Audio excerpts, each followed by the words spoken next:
Si no entienden algo, pregunten, por favor, porque toda la parte formal, matemática que vamos a ver, obviamente es una síntesis del lenguaje económico y por tanto, si no entienden la parte económica, de nada les sirve saber realizar algunas operaciones de análisis y cómo resolver algunos problemas si no saben qué significa. ¿Me entienden? Por eso pregunte. Yo voy a tratar, normalmente cuando yo uso matemáticas y análisis matemático cuantitativo, es subordinado a una necesidad que plantea el análisis económico para poder dar un paso adelante en el proceso lógico, ya sea de formulación o ¿no es cierto?, exposición de una teoría económica. En el modelo de Hotelling, que es muy interesante, se resume básicamente como marco teórico el uso de la teoría monetaria de los ciclos, una parte de ella, por supuesto, el mercado del dinero y, por supuesto, toda la base teórica de la economía de los recursos naturales no renovables, que es lo que estamos viendo en clases. Son tres marcas teóricas que se usan: el enfoque monetario de los ciclos, el mercado monetario y la economía de los recursos naturales no renovables. Vamos a ver todo ello, ¿no es cierto?, en el modelo que vamos a desarrollar, el modelo de Hotelling, que lo vamos a tratar de hacer de una manera que sea accesible a ustedes. ¿Ok? Una matemática relativamente simple y accesible. ¿Ok? Han debido intentar leer el texto de Hotelling que le ha servido para obtener el premio Nobel, ¿verdad? Se los he pasado. ¿Alguien ha entendido? ¿Ha podido hacer una lectura comprensiva de ese texto?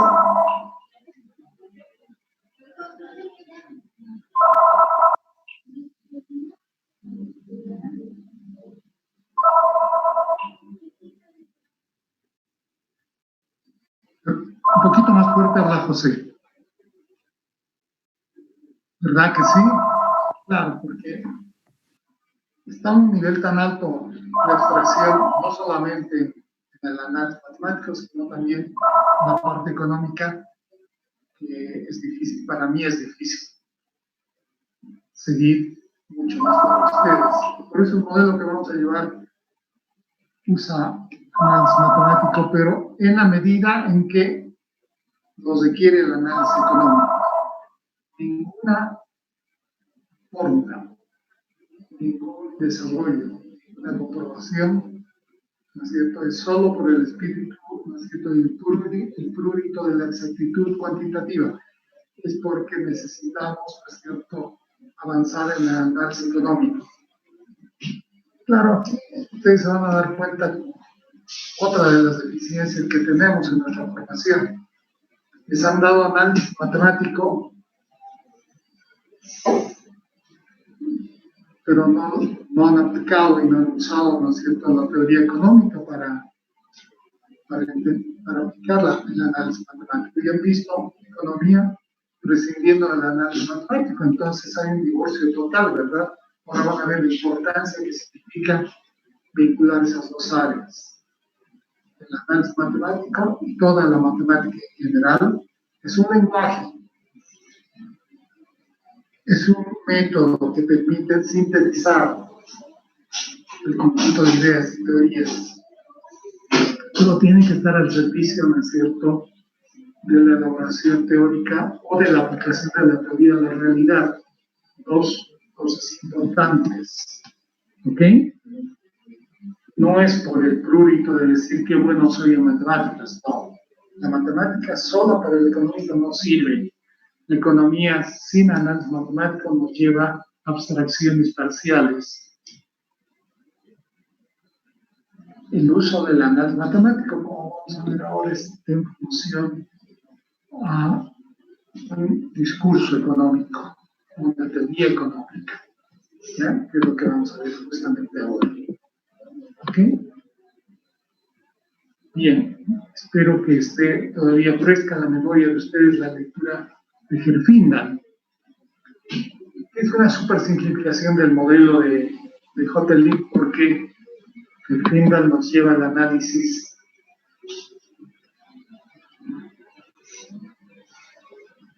de la determinación del periodo óptimo de agotamiento de una reserva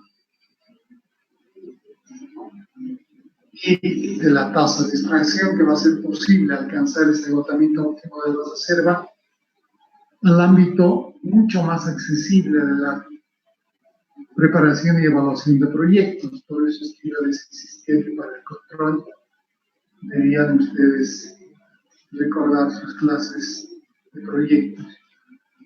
Pero aún así han visto que tampoco se han podido hacer una lectura interesante y comprensiva del texto de Herfindahl y hemos tenido que limitarnos, entrenarnos una técnica, que es la técnica de la lectura y comprensión, ¿no es cierto? Gráficos, los gráficos, que se subían el aporte de Herfindahl.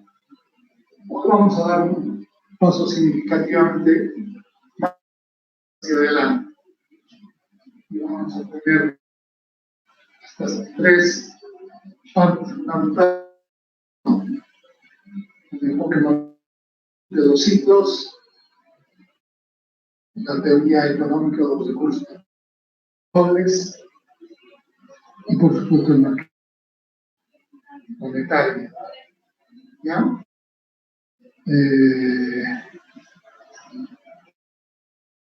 Y de hecho nos vamos a hacer las mismas cuando hacíamos la lectura y comprensión de los gráficos. Vamos a elaborar el modelo, tener un proceso, obtener e interpretar esos resultados a la luz de la teoría. Ningún procedimiento matemático que usemos deja de tener sentido económico. Cuando no lo entiendan, interrumpan y pregunten, por favor, ¿ok? ¿Está claro? Bien, vamos a compartir pantalla, ¿ok?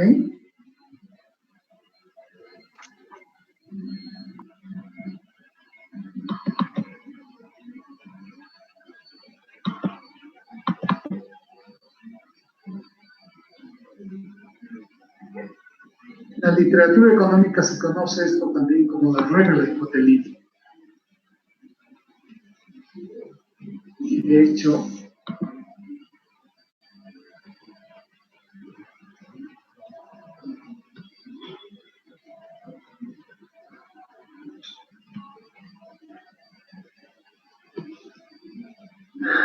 no es nada más que el modelo que nos presenta Hotelini en su paper, que le ha servido para obtener el premio Nobel. No voy a quedar quitar esto que quiere hablar. Ok. Entonces, como ustedes pueden ver en pantalla, el propósito de todo este desarrollo que vamos a ver no es más que formular un modelo y resolver el modelo orientado a determinar dos aspectos que son esenciales para determinar las políticas de agotamiento o conservación de una reserva positiva.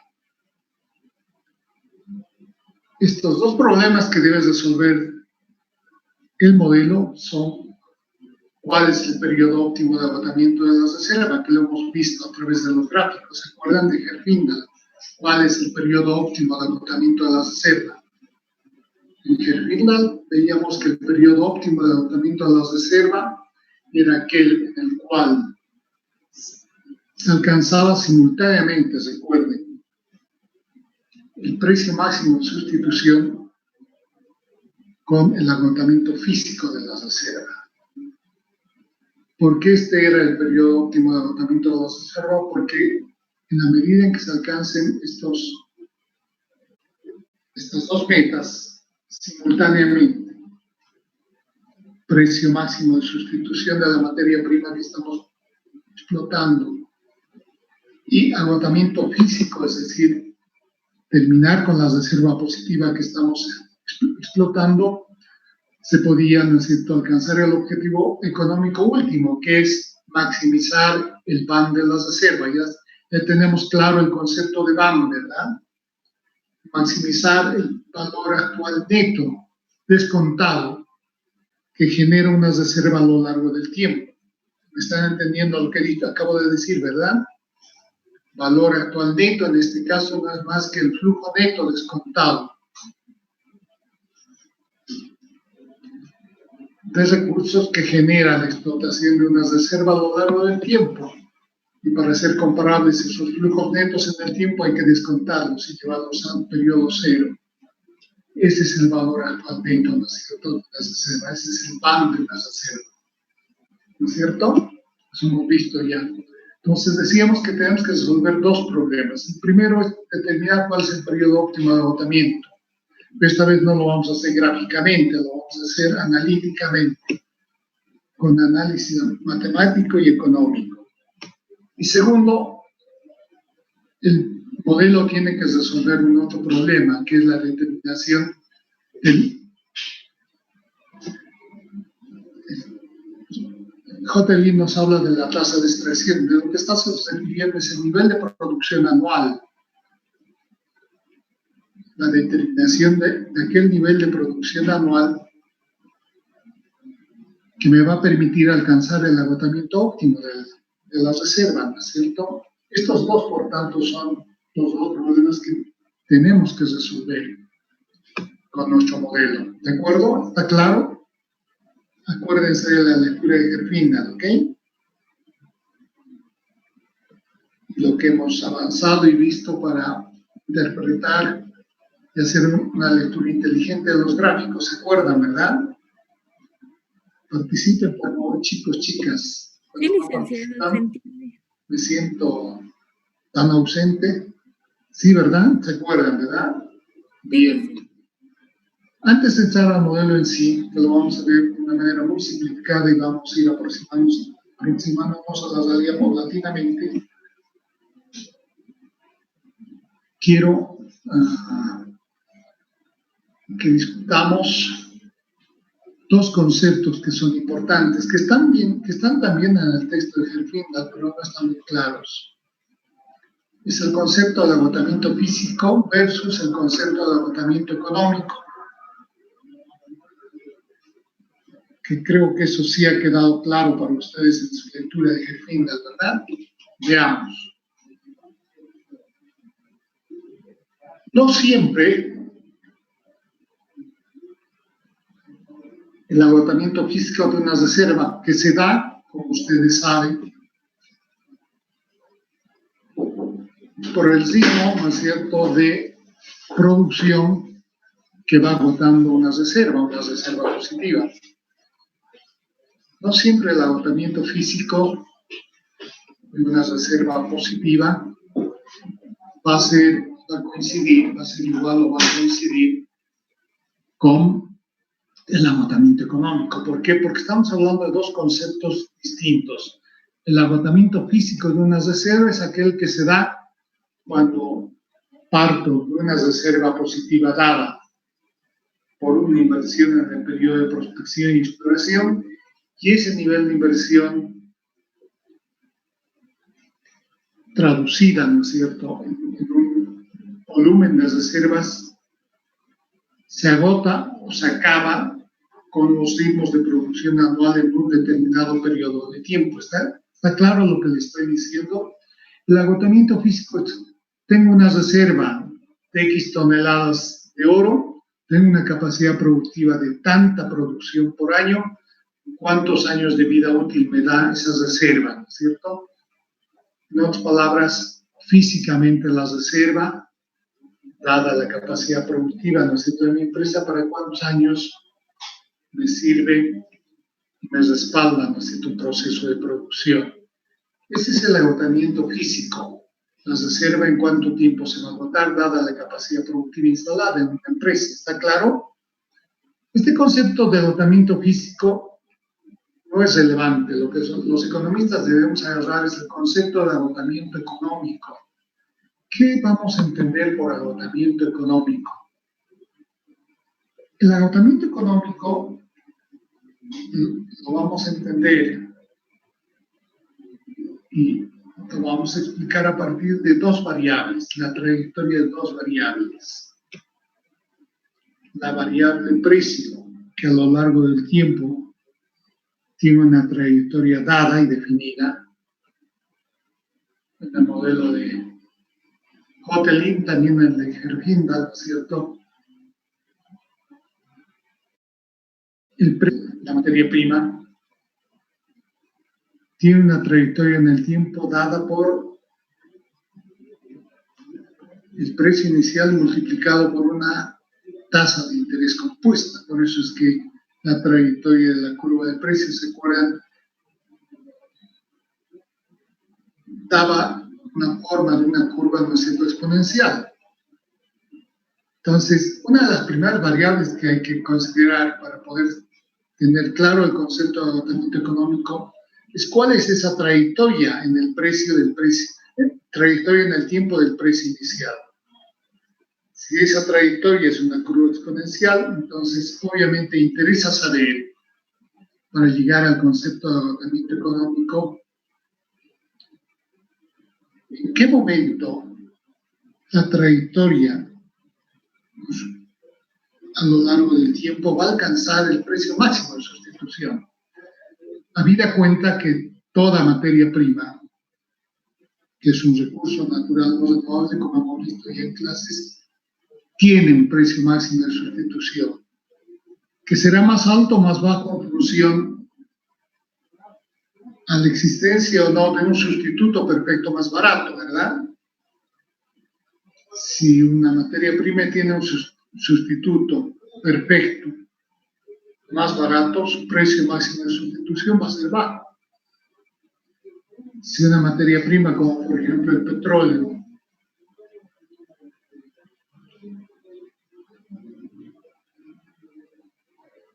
no tiene un sustituto perfecto más barato, o estamos lejos de alcanzar a tener un sustituto, ¿no es cierto?, que teniendo las mismas propiedades, sea igual o más barato que el petróleo, entonces estaremos frente, en el caso de los hidrocarburos,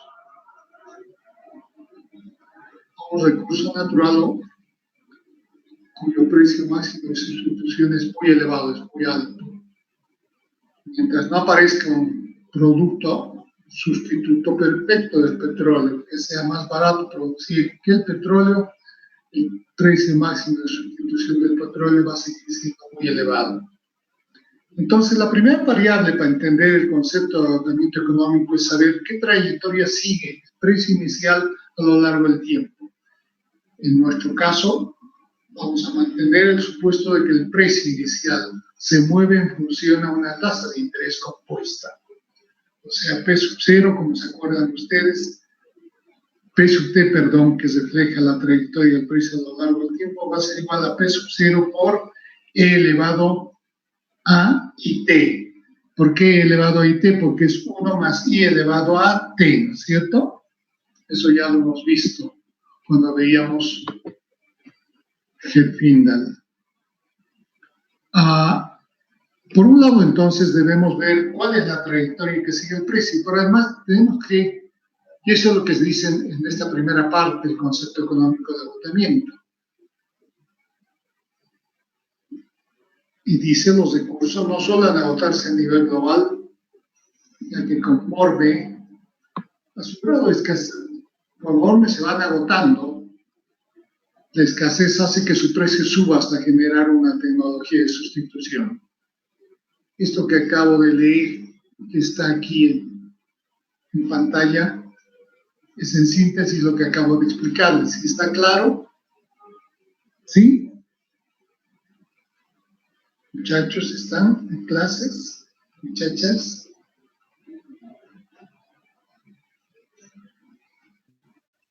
Sí, licenciado, le entendí. Ya. Para tener claro el concepto de agotamiento económico, que es distinto al agotamiento físico, debo tener en cuenta la trayectoria de dos variables, la variable precio inicial y la variable coste marginal, ¿ok? O coste unitario también, coste medio, cuando estamos en competencia perfecta y en equilibrios se igualan.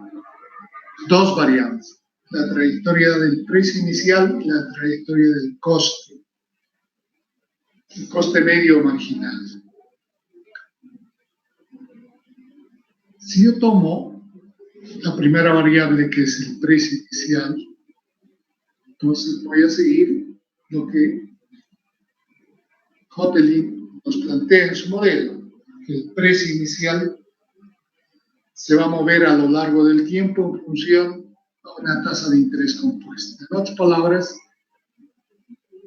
PT, que es el precio inicial a lo largo del tiempo, va a ser igual a P sub 0 por E elevado a IT. ¿Por qué E elevado a IT? Porque no estamos aplicando un factor de descuento. Aplicaremos un factor de descuento si es que E estuviera elevado a menos IT.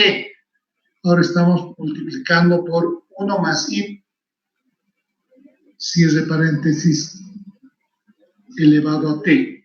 Estamos aplicando un factor de descuento que explica cómo va subiendo el precio a lo largo del tiempo. Sigue el precio inicial y el precio P sub T, sigue la trayectoria similar a una curva exponencial, como hemos visto. Ahora, ¿qué es lo que planteamos respecto a la trayectoria del precio inicial a lo largo del tiempo? Guiado por la tasa de interés compuesto. ¿En qué momento este precio a lo largo del tiempo va a alcanzar el precio máximo de sustitución? Es lo que acá se habla del backstop technology. La traducción en español del backstop technology es el precio máximo de sustitución, aquel nivel máximo al cual el precio puede subir, porque precios superiores a este nivel suponen que el agente económico racional va a migrar a un sustituto perfecto más barato, ¿verdad? Ese es el precio máximo de sustitución. Mientras no se alcance el precio máximo de sustitución, en otras palabras, el precio va a seguir subiendo a una tasa de interés compuesta. ¿Está claro?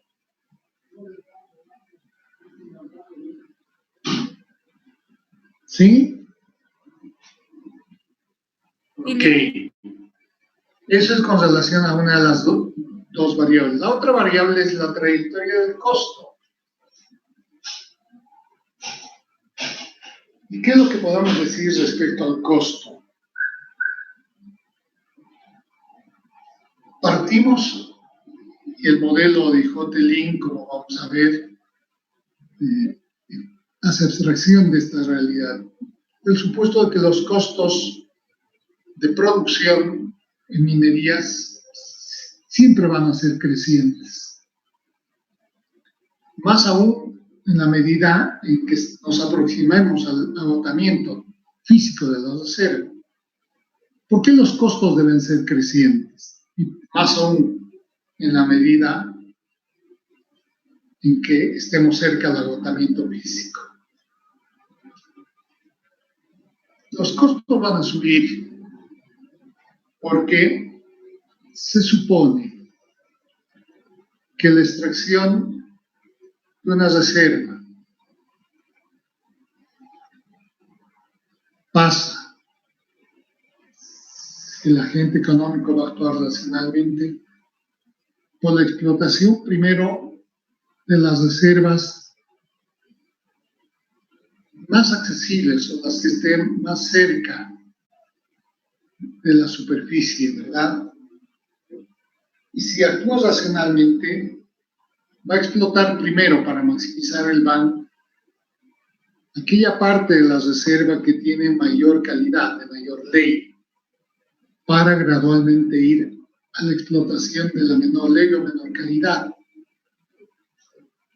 Por tanto, fíjense ustedes, si primero explotamos las partes más ricas de la reserva y las que están más cerca de la superficie, los costos de extracción o de explotación van a ser más altos o más bajos. Si exploto primero la alta ley y si exploto aquella parte de la reserva que está más accesible a la superficie, los costos van a ser más altos o más bajos. Más bajos.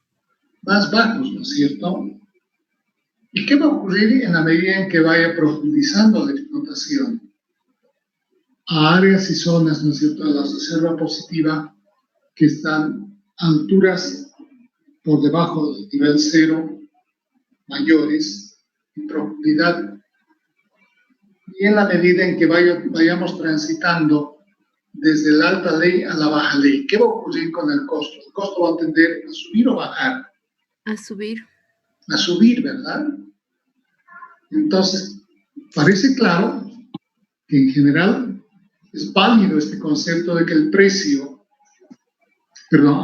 este concepto de que los costes, tanto marginales como medios, los costos de extracción, son crecientes.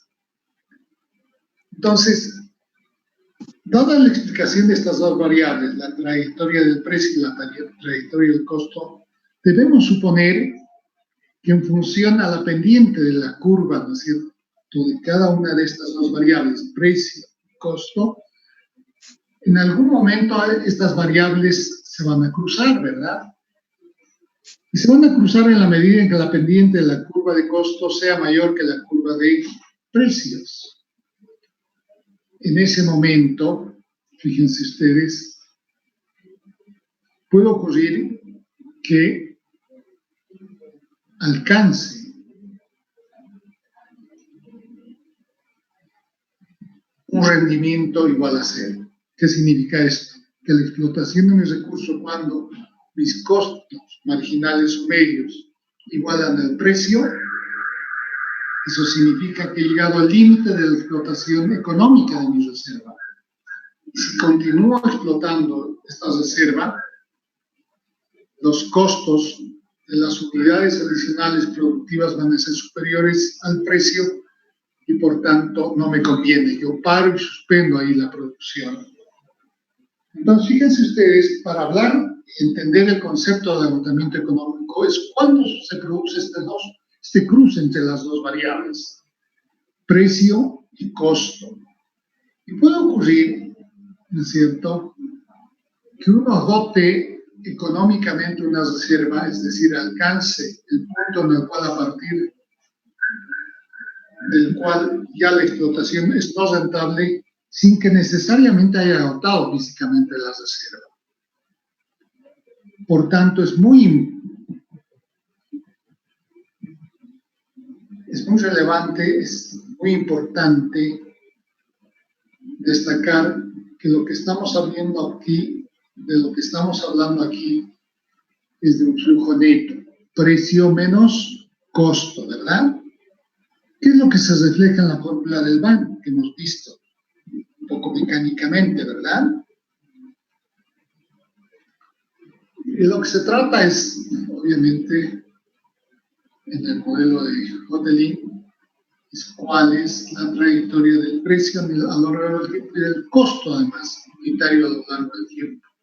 El agotamiento económico se va a dar en la medida en que el costo alcance el precio en un momento del tiempo. En ese momento se va a dar el agotamiento económico, aunque existan reservas físicas a nivel de la reserva positiva.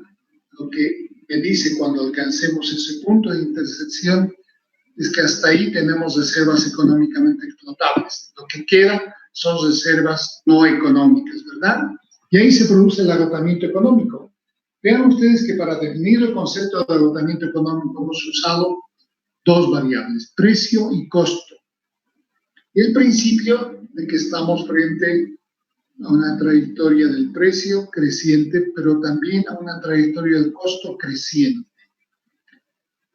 La trayectoria del costo creciente está en función básicamente de los rendimientos decrecientes. En otras palabras, está en función, ¿no es cierto?, a que explotemos primero la alta ley y en la medida en que vayamos transitando hacia la baja ley, para producir una misma unidad o una unidad adicional, nuestros costos van a ir subiendo, ¿verdad? Estamos frente a costos crecientes y rendimientos decrecientes. Entonces, fíjense ustedes, hay una diferencia enorme entre el concepto de agotamiento físico y agotamiento económico. No siempre coinciden. Van a coincidir en la medida en que yo tenga una trayectoria del costo que es creciente y que se cruce al precio exactamente cuando se alcance el precio máximo de sustitución. Es otro elemento del modelo de Hotelin que nos ayuda a entender cuándo maximizo el valor de mi reserva. Vamos a ver en el modelo de Hotelin que para efectos, ¿no es cierto?, de simplificación del modelo, no complicar mucho, vamos a empezar y terminar el modelo con el supuesto de costos constantes. Estamos hablando de valores corrientes, precios, costos constantes a lo largo del tiempo, pero en la realidad los costos son crecientes. ¿Ok? Entonces, claro, la conclusión que se tiene acá en esta primera parte del texto es que tanto precio, trayectoria de precios, como costos hacen que los recursos naturales no sean agotables físicamente, sino también puede ser que antes se agoten económicamente. ¿Está claro esto? ¿Está claro?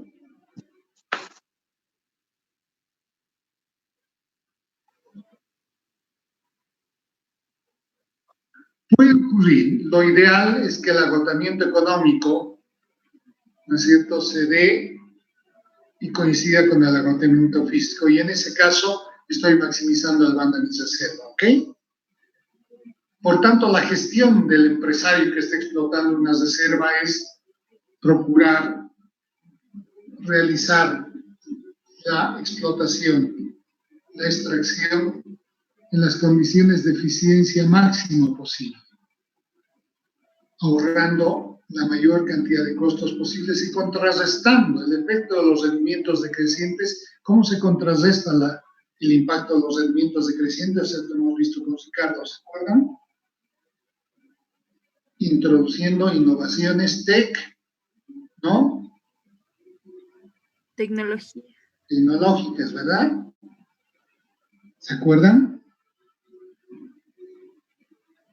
Entonces, está en manos del que está manejando una empresa, el que está gerentando una empresa.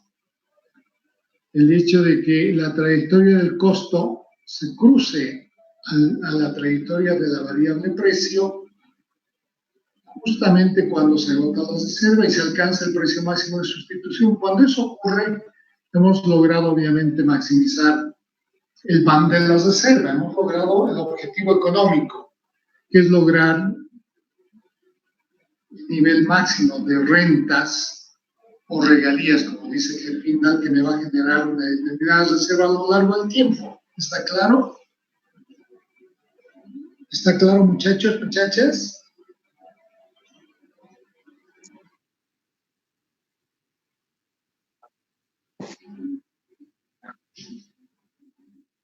Exacto. Por eso tiene tanta importancia seguir la trayectoria del precio, ¿verdad? Y esto es tan relevante, José, especialmente para países como Bolivia o los países de América Latina, que dependen en alto grado, pues, a nivel macro, en cuanto se refiere a su estabilidad macro o al crecimiento generar ahorro para financiar inversión y crecimiento, depende en alto grado para la generación, ¿no es cierto?, de valor agregado de la explotación de recursos naturales no renovables. La trayectoria del precio y en qué fase del ciclo de precios nos encontramos es muy importante. La experiencia muestra que la trayectoria de los precios de las materias primas es cíclica, tiene una fase, ¿no es cierto?, de recuperación, una fase de auge, una fase de estancamiento y una fase de recesión y una fase, ¿no es cierto?, de piso, recesión. Ese es el comportamiento cíclico, ¿no es cierto?, de la variable precio, ¿verdad? ¿No es cierto? Entonces, muy importante establecer en qué fase del ciclo nos encontramos a nivel del análisis de precios. ¿Está claro, José?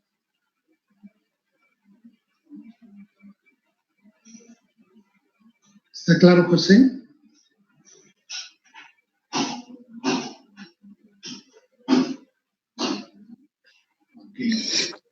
Dicen una preguntita. Sí, Alejandra. Entonces, no sé si será que al inicio, al momento de poder ver al inicio del proyecto, se puede detectar si hay un pronto agotamiento económico. Por Muy eso buena está hablando pregunta, del GAN. Alejandrita. La pregunta de Alejandrita nos dice, bueno, pero entonces, si la trayectoria, el precio bruto y el precio neto, cuando hablo de precio neto es precio menos costos, o renta o regalía, ¿no es cierto? Si la trayectoria, la pregunta de Alejandrita es interesante, nos dice, si la trayectoria del precio bruto y el precio neto, o regalía o renta, es cíclica, ¿en qué fase yo voy a tomar la decisión de acelerar el agotamiento de las reservas? ¿En qué fase yo voy a tomar la decisión de conservar, suspender la explotación de mis reservas? Esa es la pregunta inteligente de Alejandrita, ¿me entienden? Para responder exactamente esa pregunta que es relevante, Alejandrita, se ha desarrollado el modelo de Hotelink, que lo vamos a ver en estas dos clases, ¿ok? ¿Está claro, Alejandra? Sí, muchas gracias, Lisa. Okay. ¿Alguna otra pregunta? Bien, vamos adelante entonces. Vamos a desarrollar, en primer lugar, el modelo de Hotelink en un nivel de abstracción máxima, es decir, considerando un montón de ceteris paribus o supuestos simplificadores.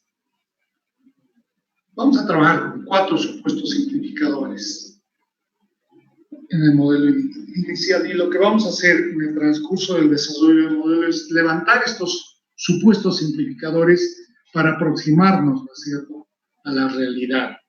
En eso consiste básicamente el trabajo de modelización económica, teórico-económica, y la tendencia que debemos tener siempre los economistas, ¿no es cierto?, de reflejar a través de modelos teóricos vía econometría, ¿no es cierto?, reflejar el comportamiento de la realidad, contrastar lo que dice la teoría con la realidad, hacer ese ascenso de la teoría con los hechos. Ese ascenso supone, ¿no es cierto?, este trabajo de levantar supuestos simplificadores y aproximarnos en cuanto al discurso del modelo al comportamiento real de los hechos. Entonces, ¿qué 4 supuestos simplificadores vamos a hacer inicialmente para tener el modelo de Hotelink en una relación muy simple y muy abstracta? El primer supuesto simplificador, y que se va a mantener a lo largo de todo el modelo, es que tenemos una reserva positiva que es conocida, ¿no es cierto? Es el supuesto A. Se conoce con exactitud la existencia de determinados recursos. Esta reserva positiva conocida, que ha sido valorada a través de inversiones en prospección y exploración, en todo el modelo la vamos a denominar Q sombrerito. ¿Por qué Q sombrerito? Pregunta al curso.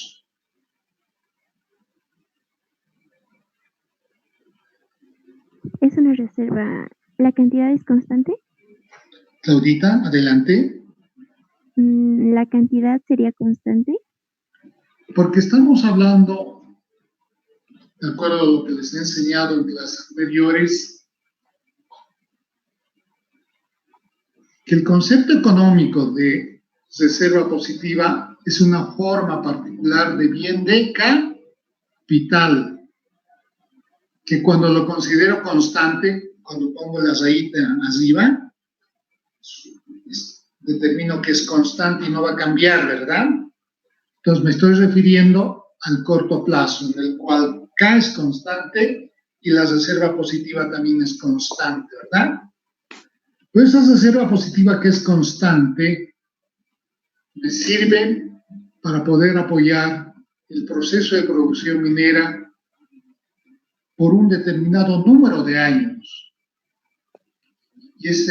Y la determinación del número de años que me sirve para soportar este nivel de reservas viene dado por la capacidad productiva instalada, por K, que tampoco va a cambiar en el corto plazo. Entonces tenemos dos variables en el corto plazo que son fijas. La reserva positiva, que es Q, con sombrerito. Esta es una forma particular de bien de capital, otro capital fijo que entra dentro de la función de producción de la minería, como hemos visto en clases, y que es distinto de K, que también es fijo en el corto plazo, ¿verdad?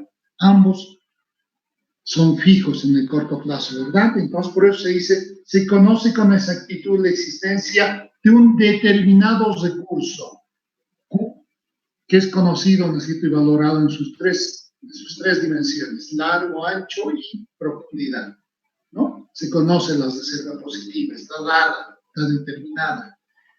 Y estamos en el corto plazo, ¿verdad? ¿De acuerdo, Claudia?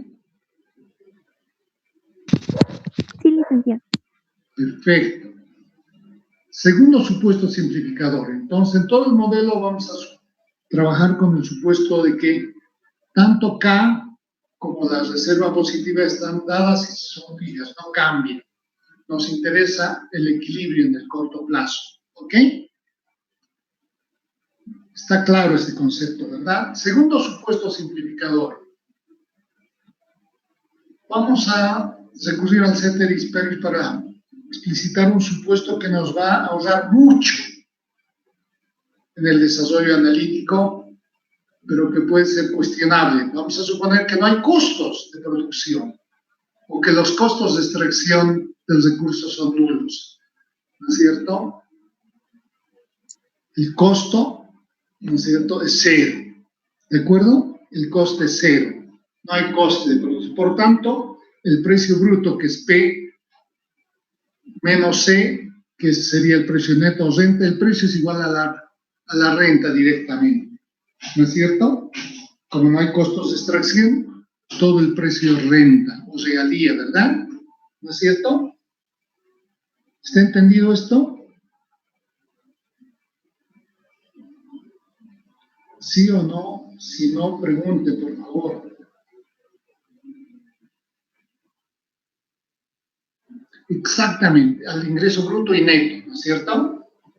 Descontando costos. Como no hay costos, es el mismo, ¿verdad? ¿José? Ok. Tercer supuesto simplificador. En Herfindahl hemos visto que precios, la variable precio y la variable producción están inversamente relacionadas, ¿verdad? ¿Se acuerdan? Estaban inversamente relacionadas. Al empezar el modelo Hotelin súper simplificado, vamos a suponer que no hay relación alguna entre precio y volumen de producción. No hay relación entre ambos. En otras palabras, el nivel de extracción no influye en el precio inicialmente, ¿ya? No hay esa relación inversa.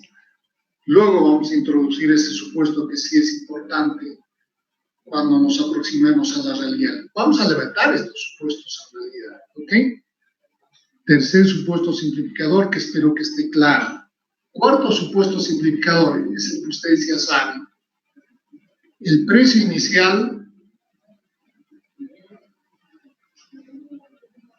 está influido por una tasa de interés, lo que nos lleva a la variable PT. PT sigue una trayectoria, una función conocida en el tiempo. ¿Cuál es esa función conocida en el tiempo?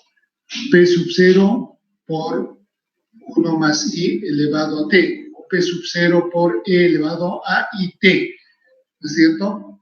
El precio corriente sube, ¿no es cierto? Una tasa de interés compuesta, ¿verdad? ¿No es cierto? Ese supuesto lo vamos a mantener, vamos a trabajar con él. Con todos estos supuestos simplificadores, obviamente el precio, entonces, la única variable que va a ir subiendo a lo largo del tiempo, y esto me va a determinar si yo mantengo estos supuestos simplificadores, el B y el C, ¿no es cierto? Que el precio en cualquier momento del tiempo va a ser igual a la renta o regalía, ¿no es cierto? Pero para efectos analíticos de formulación cuantitativa del modelo, esto nos va a ayudar bastante, ya como vamos a ver a continuación. Ahora, estos supuestos simplificadores los vamos a traducir en una fórmula, ¿no es cierto? ¿Qué fórmula debemos buscar que contenga el conjunto de estas variables? ¿De qué variable estoy hablando?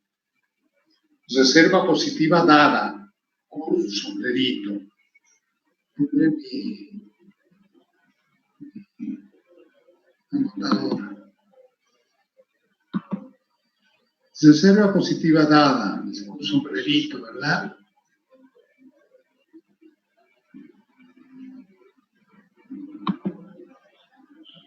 El curso sombrerito, ¿verdad?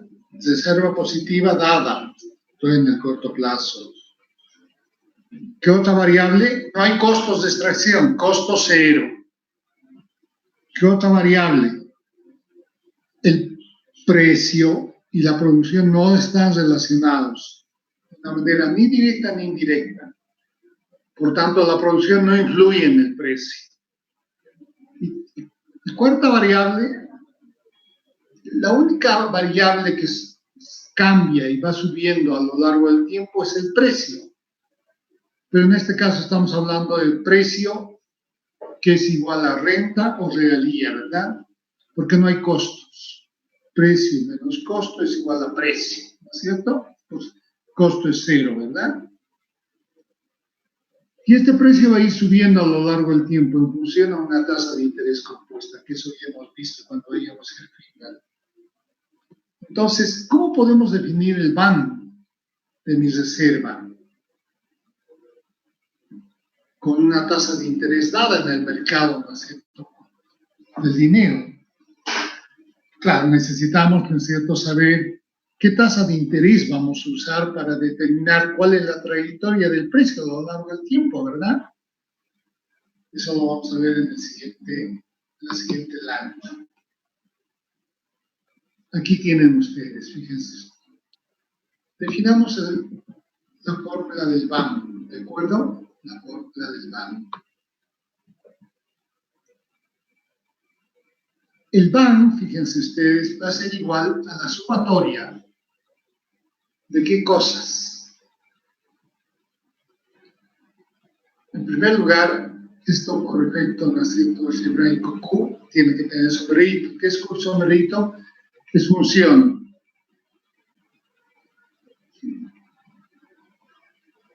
de la reserva positiva total, que positivizado, multiplicada por el precio, que tiene una trayectoria, ¿no es cierto?, creciente a lo largo del tiempo. Como obviamente el precio va cambiando desde el periodo cero hasta el periodo en el cual alcanza el precio máximo de sustitución, obviamente el precio bruto, que es igual al neto o regalía en cada uno de los periodos de tiempo, no son comparables entre sí porque son valores corrientes, son valores nominales.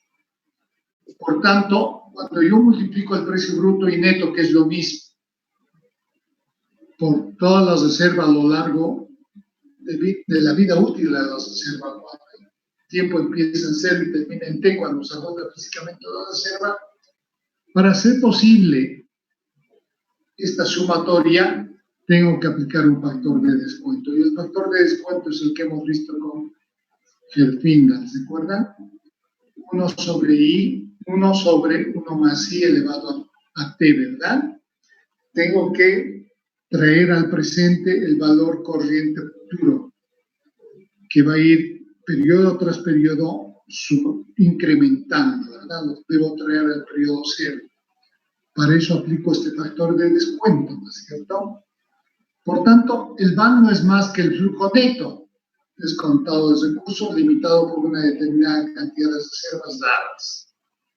El flujo neto en este caso es igual al flujo bruto. ¿Por qué? Porque no hay costos, ¿no es cierto? Y para ser comparables, los flujos netos y brutos que van subiendo año tras año a una tasa de interés, yo debo, ¿no es cierto?, homogeneizarlos. Y para homogeneizar estos flujos netos, debo aplicar un factor de descuento.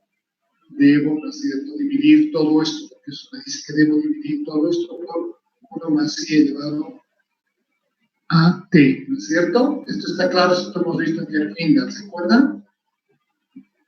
Está clara esta primera formulación porque es el BAN de mi reserva. Entonces, ¿qué es lo que estoy haciendo con esta fórmula? Lo único que estoy haciendo es sumar, escúchame bien, sumar el ingreso bruto y neto, que es lo mismo, que recibo en el periodo 0 y el periodo T. Y para sumarlos tengo que homogeneizar esos valores corrientes o nominales, y para homogeneizarlos y hacerlos comparables, uso el factor de descuento. Es decir, los hago comparables entre sí porque estoy descontando el impacto de la inflación sobre sus flujos monetarios que recibo a lo largo del tiempo. Está claro entonces esta fórmula, ¿verdad? El concepto económico de esta fórmula. El BAN de mi reserva, por tanto, va a venir dada por la sumatoria de los flujos netos, que en este caso son iguales a los brutos, ¿no es cierto?, porque no hay costos, generados a lo largo del tiempo. ¿Qué tiempo? El tiempo que me va a tomar de 0 a T agotar mi reserva.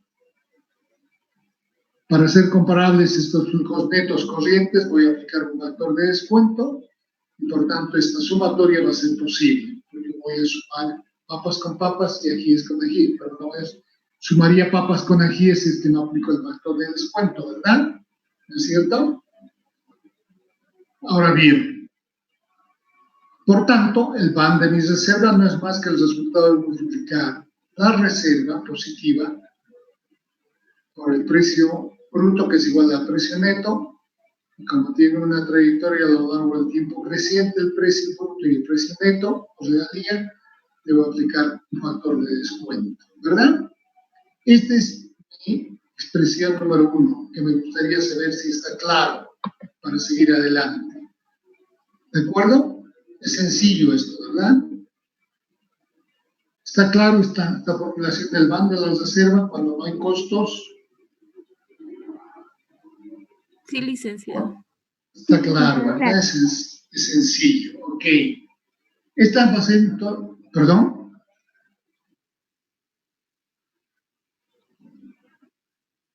Vamos a aproximarnos a él cuando vayamos levantando supuestos, ¿ok?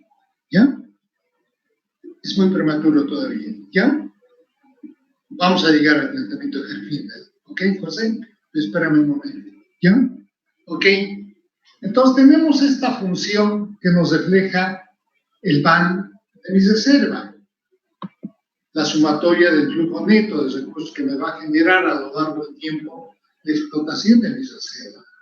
¿No es cierto? ¿Qué es esta fórmula? ¿Verdad? Muy bien.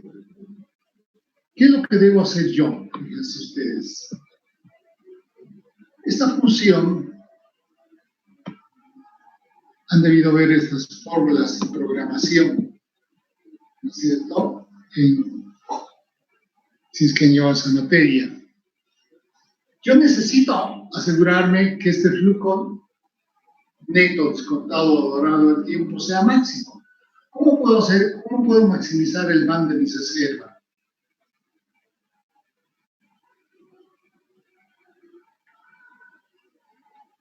Para maximizar el van de mis reservas, lo que yo hago, o de cualquier tipo, ¿no es cierto?, de función, utilidad, o función resultado, yo debo, ¿no es cierto?, derivar esta función respecto del tiempo y igualar esto a cero. Es lo que estoy haciendo acá. Estoy derivando el van respecto del tiempo e igual a cero. Fíjense ustedes, aquí no estoy aplicando derivadas porque sí. Estoy aplicando derivadas porque fíjense ustedes, haciendo la trayectoria del van en un periodo base, ¿no es cierto?, del equilibrio de la empresa, en el cual la empresa se va moviendo en la zona de rendimientos crecientes o costos decrecientes hasta alcanzar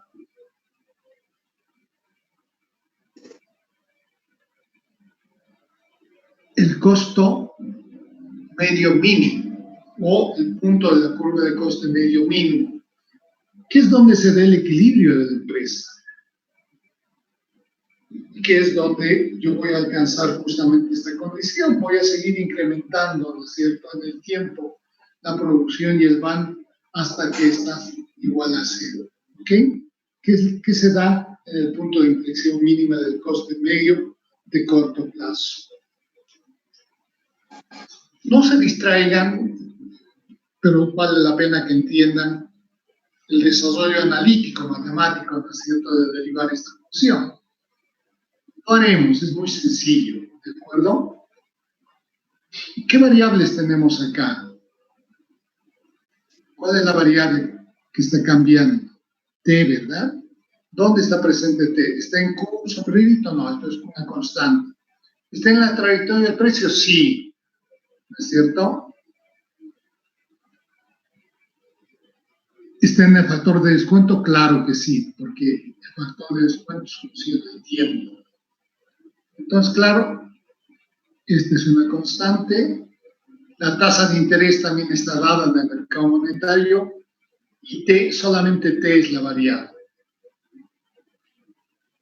Esta variable, por tanto, cambia. Y cambia también el factor de descuento porque está presente T. Por tanto, fíjense ustedes, yo voy a derivar en dos partes, ¿verdad? En primer lugar, voy a considerar constante E elevado a T y voy a derivar PT respecto de T. ¿Qué voy a tener? La derivada de una constante es la constante, ¿verdad? La derivada de PT respecto de T va a ser P', la derivada primera de T, ¿de acuerdo? Sencillo, ¿verdad? He mantenido constante en la primera etapa esto, repito, ¿verdad? ¿No es cierto? ¿Se están acordando cómo derivar? Ahora bien, aquí he puesto menos, fíjense ustedes, aquí aparece menos. ¿Por qué? Porque en esta segunda fase yo voy a considerar precio constante y voy a derivar respecto a T que está en el factor de descuento. Cuando yo derivo esto, primero esto me va a venir en esta parte y aparece el signo negativo, ¿verdad? Repito, porque es constante Q sombrerito por PT, Q sombrerito por PT. Pero, fíjense ustedes, al derivar IT respecto de T, derivada de T respecto de T es 1, y hemos dicho que la tasa de interés es constante, por tanto queda la tasa de interés multiplicada por las dos variables que son constantes, que están en una fase de la derivación de la función. Y la derivación me lleva a repetir este factor. Por tanto, fíjense ustedes, voy a tener como resultado de la derivación, la derivada primera del van respecto de T, esta expresión, que le igualamos a cero y que me dice que para maximizar el van, la derivada primera debe alcanzar el punto de inflexión mínima del coste medio de corto plazo, ¿cierto? Ahí se maximizan beneficios o se maximiza el van de mi reserva. Muy bien, ¿qué puedo hacer en esta expresión? Hasta aquí está claro, ¿verdad? Si no está claro, pregunte.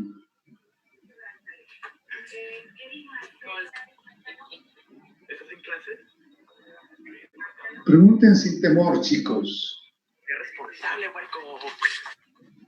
Adelante. Habla un poquito más fuerte o subirle el volumen a tu micrófono, no se te escucha.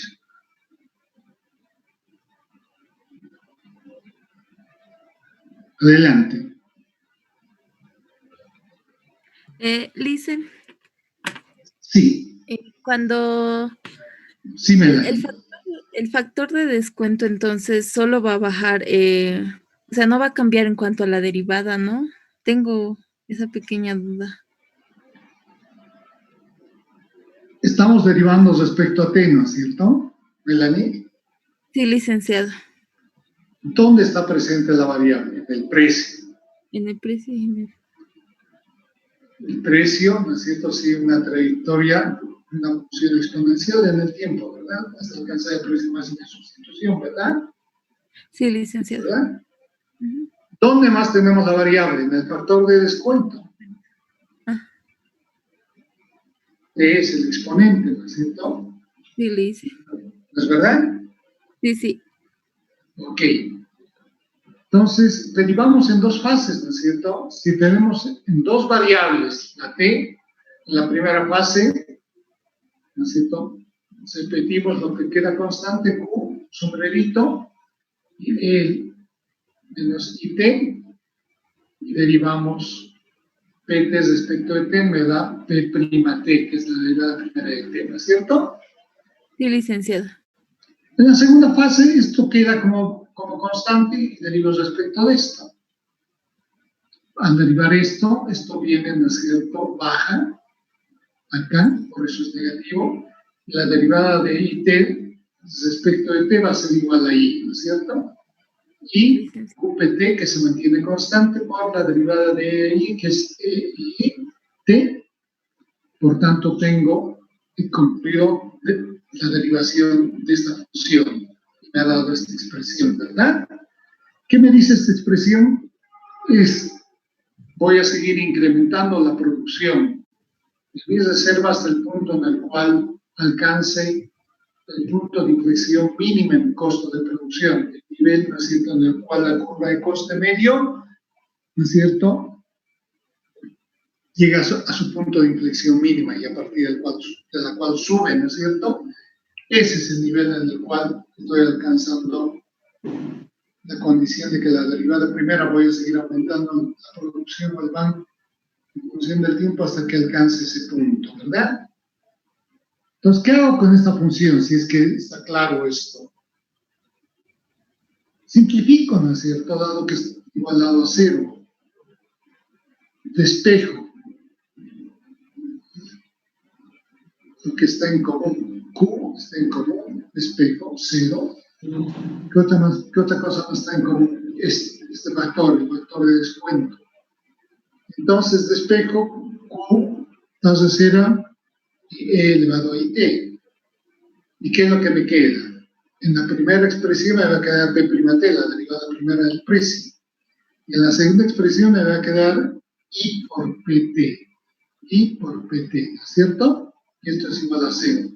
Porque he despejado esto, ¿verdad? Y esta es mi condición de equilibrio de primer orden, en el cual estoy maximizando el ban de mi reserva, o la renta, o la regalía que me genera mi reserva. ¿No es cierto?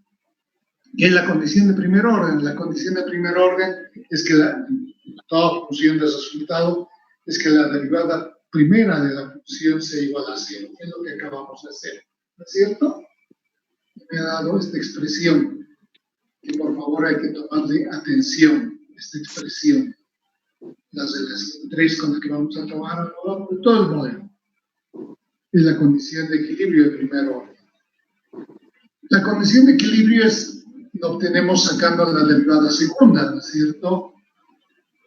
Y esa derivada segunda, ¿qué me debe dar? Me debe dar, ¿no es cierto?, una expresión menor que cero, negativa. ¿Qué quiere decir? Que si sigo produciendo Una vez que he alcanzado el punto de inflexión mínima del coste medio, voy a entrar en la zona de rendimientos decrecientes o costos crecientes, ¿verdad? Eso es la condición de equilibrio de segundo orden para maximizar el banco.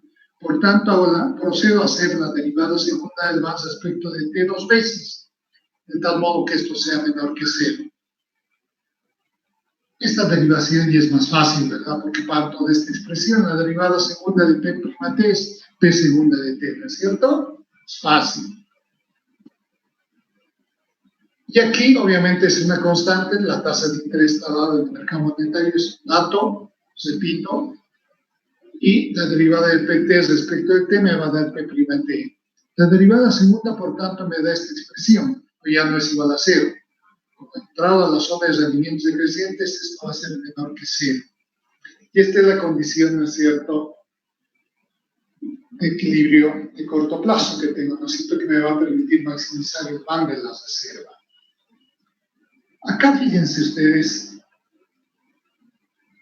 la condición para que esto se cumpla es que la derivada primera sea mayor que cero. ¿Por qué? ¿Qué pasaría si la derivada primera del precio fuera menor que cero, fuera negativa?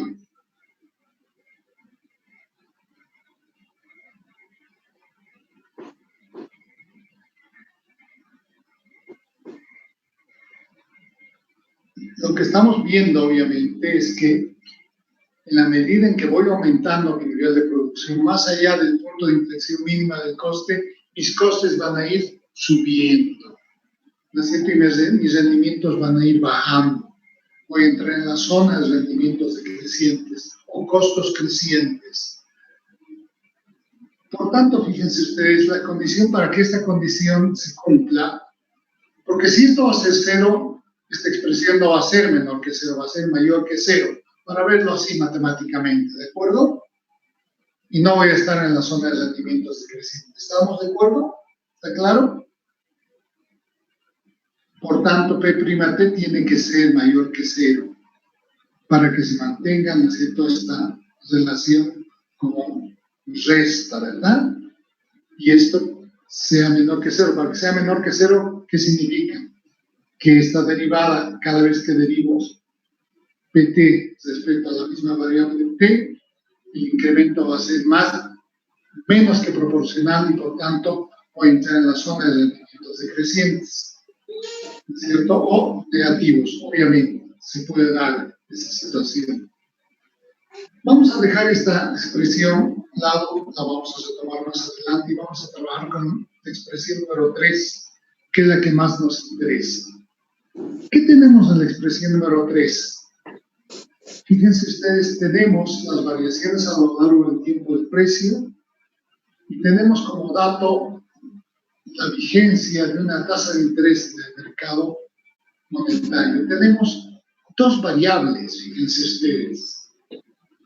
En la medida en que yo despejo, porque esto puede llevar al otro lado. Si lleva al otro lado se va a volver positivo, ¿verdad? ¿No es cierto? Si esto lleva al otro lado, se va a volver positivo, ¿verdad? Nos voy a tener P'' es igual a I por PT, ¿verdad? ¿No es cierto? ¿De acuerdo? Si yo llevo PT al otro, a la parte izquierda de mi igualdad, voy a tener esta expresión, ¿no es cierto? P' sobre PT, ¿no es cierto? Y esto va a ser igual, en el caso de la derivada primera, va a ser igual a la tasa de interés. Porque PT va a ir a dividir esta expresión y aquí va a quedar tasa de interés. Voy a tener una expresión interesante. P' sobre PT igual a tasa de interés. Fíjense ustedes, aquí tenemos dos expresiones. En el lado izquierdo de la igualdad tengo P' sobre PT. En el lado derecho, igual, tengo tasa de interés. ¿Qué estoy tratando de reflejar cuando escribo P' sobre PT? ¿Qué es P'? Es delta PT, ¿no es cierto? La variación en el margen infinitesimal del precio, ¿no es cierto? ¿Sí? ¿Y qué pasa cuando yo divido la variación absoluta del precio respecto a su nivel anterior? Respecto al PT. ¿Qué me dice esa expresión? Va a ser la tasa de crecimiento del precio a lo largo del tiempo, ¿verdad? Delta PT sobre PT es la tasa de crecimiento del precio. Entonces, en la primera parte de la ecuación, yo voy a tener reflejada la tasa de crecimiento del precio que responde a una trayectoria dada del mercado de la materia prima que yo estoy produciendo. Y en el otro lado que voy a tener la tasa de interés, ¿qué refleja esto? Un determinado nivel de equilibrio en el mercado monetario. Esta tasa de interés está dada, pero va a cambiar en el tiempo porque tiene una trayectoria cíclica, lo mismo que tiene una trayectoria cíclica el precio. También la tasa de interés tiene una trayectoria cíclica. Esto es lo que se conoce como la famosa regla de Hotelling.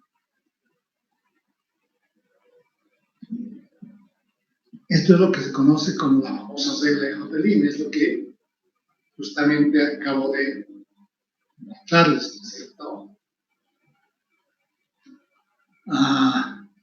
¿Y qué es lo que tenemos? Fíjense ustedes. Si la expresión número 3 refleja la regla de Hotelling, antes de ver, ¿no es cierto? Entonces, ¿qué voy a tener? Que con la regla de Hotelling en los hechos, esta expresión de estoy relacionando dos mercados. Cuando yo paso PT acá y la tasa de interés acá, estoy relacionando el mercado del producto, el precio del producto, su trayectoria en el tiempo, y en el otro lado estoy reflejando el mercado monetario, que se traduce en un determinado nivel de tasa de interés, ¿verdad? Veamos los dos mercados por separados, ¿cierto? Primero vamos a ver que ambas variables, los precios en el mercado del producto, como las tasas de interés, no tienen un comportamiento constante en el tiempo, ya hemos dicho antes. Ambos precios como tasa de interés tienen una trayectoria cíclica a lo largo del tiempo. ¿Qué quiere decir esto? Que los precios, que la tasa de crecimiento del precio puede ser creciente. ¿En qué fase del ciclo va a ser creciente? En la fase expansiva del ciclo, ¿no es cierto?, de precios. O puede ser decreciente, ¿no es cierto?, en la fase descendente del ciclo de precios, ¿verdad? Esto hace referencia, por tanto, a lo que está expresado acá. Variación de PT sobre PT, tasa de crecimiento del precio. La tasa de crecimiento del precio va a ir subiendo en la fase expansiva del ciclo, va a ir bajando en la fase descendente del ciclo, en las fases recesivas del ciclo. Y lo propio la tasa de interés, que responde, ¿no es cierto?, es el resultado de la vigencia de una determinada política monetaria dictada por el Banco Central. ¿Qué pasa cuando el Banco Central enfrenta una tendencia hacia la recesión o depresión en la economía? ¿Aplica políticas monetarias expansivas o políticas monetarias contractivas? Cuando en la economía enfrentamos recesión.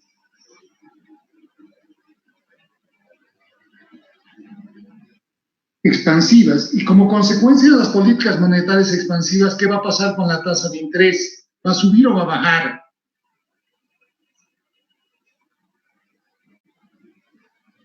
Va a haber más dinero en la economía. Va a bajar. Entonces, fíjense ustedes qué concepto tenemos aquí tan interesante, ¿no es cierto? En las fases recesivas del ciclo, la política monetaria va a ser expansiva y la tasa de interés va a ser baja. ¿Por qué? Porque obviamente la autoridad monetaria y el hacedor de política económica va a tender a abaratar el costo del dinero para reactivar la inversión y el crecimiento, ¿verdad? para revertir la recesión, ¿verdad? ¿Está entendido esto? Ahora, ¿qué va a pasar si tenemos una política monetaria restrictiva? Si la política del Banco Central, la política monetaria del Banco Central es contractiva, ¿qué va a ocurrir? ¿La tasa de interés va a subir o va a bajar?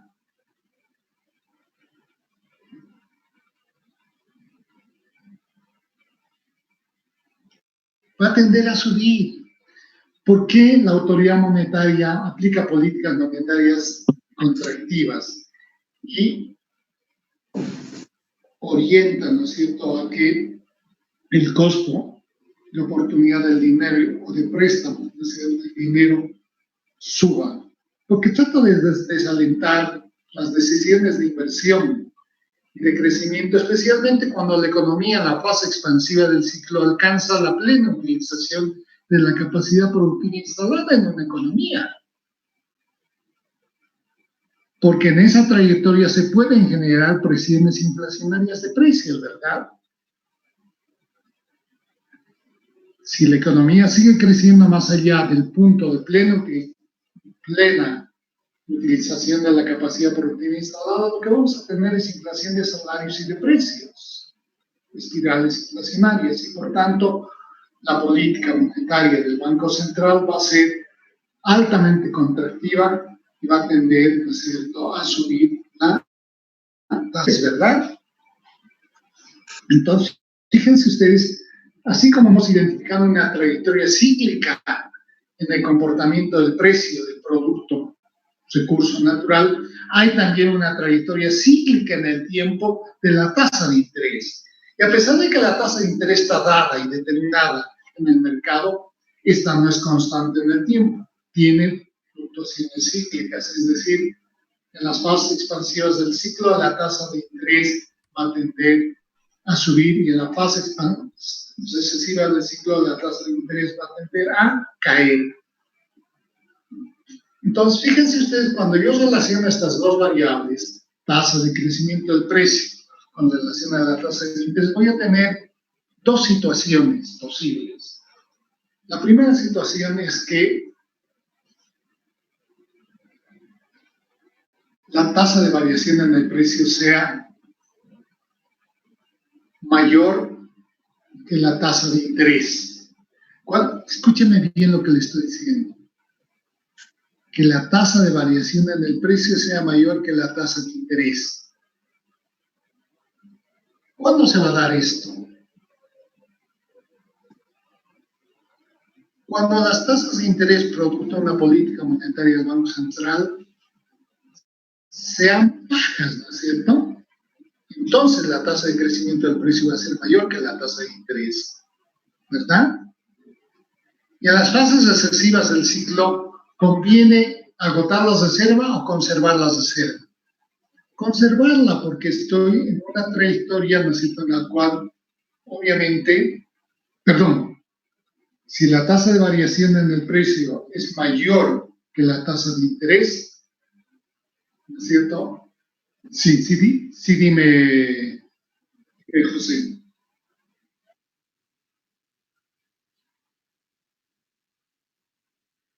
Claro que sí. La tasa de variación en el precio algebraicamente está dada, ¿no es cierto?, por esta expresión, P' sobre PT, ¿verdad? Sobre PT. Estoy pasando esto al otro lado, ¿verdad? Y esto puede ser igual puede ser igual, menor o mayor que la tasa de interés, ¿verdad? ¿Qué refleja esto? La tasa de variación del precio del mercado. Esto no es más que delta PT respecto al PT, la tasa de variación en el precio. Esta tasa de variación en el precio va a ser creciente en la fase expansiva o recesiva del ciclo. Cuando los precios de las materias primas suben, en las fases de expansión o de recesión. Las fases de expansión. ¿Qué ocurre en las fases de recesión? Esta tasa de variación en el precio va a ir va a tener una trayectoria, ¿no es cierto?, de una dinámica cada vez menor, va a ir decreciendo, va a tender, ¿no es cierto?, a ser menor hasta decrecer. ¿En qué pasa del ciclo? Los precios de las materias primas caen. ¿En qué pasa del ciclo? La fase recesiva, ¿verdad? Entonces, fíjense ustedes, la tasa de variación en el precio, la tasa de variación en el precio, la estoy comparando con la tasa de interés. Cuando la tasa de variación en el precio es menor que la tasa de interés, quiere decir que en la economía es menor que la tasa de interés. Quiere decir que en la economía estoy en la fase expansiva o recesiva del ciclo. En la fase expansiva, cuando obviamente la política monetaria del Banco Central es contractiva y busca subir las tasas de interés para frenar las presiones inflacionarias, ¿verdad? ¿No es cierto? Por tanto, si la tasa de variación en el precio es inferior a la tasa de interés, quiere decir que estoy en la fase expansiva del ciclo. Y para maximizar el band de mis reservas, ¿qué debo hacer? ¿Debo agotar o conservar las reservas en esta fase? Debo agotar las reservas, ¿verdad? ¿Por qué? Porque esto me va a permitir maximizar el band de mis reservas. Porque es aquí donde los precios suben más. En la fase expansiva del ciclo es donde los precios tienen una tendencia creciente. ¿No es cierto? ¿De acuerdo?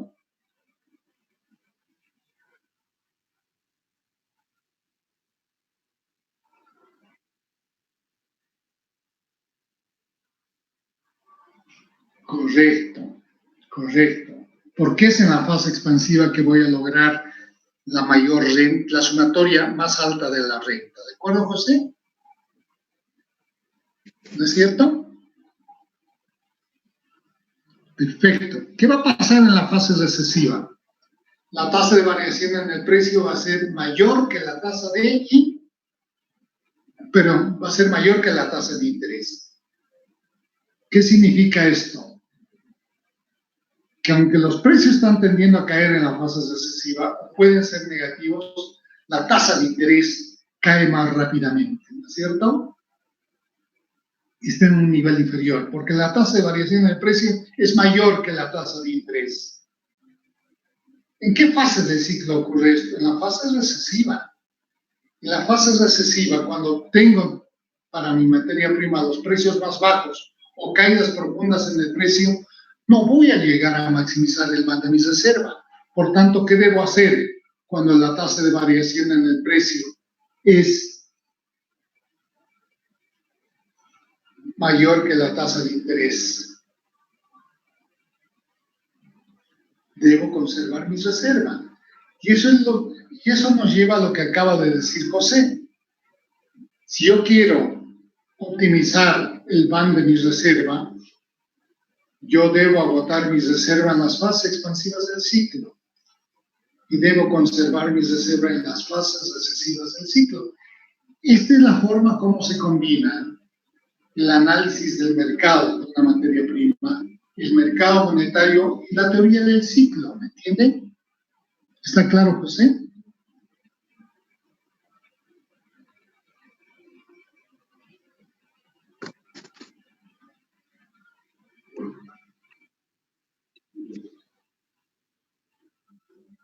Que tampoco va a variar tanto, ¿no, José? La política monetaria del Banco Central va a ser bien definida, sea que estemos en una economía en recesión o en expansión, ¿verdad? La actual política monetaria de los bancos centrales de Estados Unidos y Europa, cuando obviamente enfrentamos el riesgo de recesión, ¿cuál es? Ampliamente expansiva, ¿cierto? ¿Cuál es el nivel de las tasas de interés? Cercanos a cero, ¿verdad, José?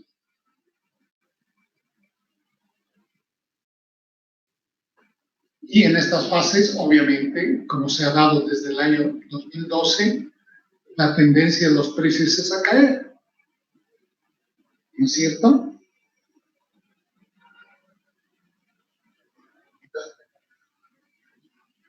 La tendencia, por tanto, si quieres maximizar el band de tu reserva, no agotes tus reservas, no aceleres el agotamiento de tu reserva en esta fase. tiende más bien a conservar tus reservas, ¿no es cierto? Conclusión, no hay una única política de agotamiento o conservación. La política de conservación o agotamiento está en función al objetivo de maximizar el van de las reservas a lo largo de todo el ciclo. ¿Está claro, José?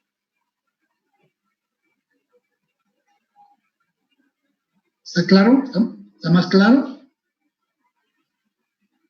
Ok. Esto que acabo de explicarles es la regla de Hotelling. Y fíjense ustedes que hemos combinado el mercado monetario, el mercado de materias primas y la teoría del ciclo. ¿No es cierto? ¿De acuerdo?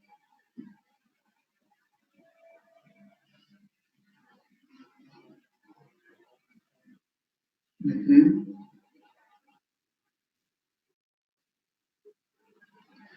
Normalmente eso se da por fenómenos temporales que no duran mucho. Y se deben a movimientos especulativos del mercado.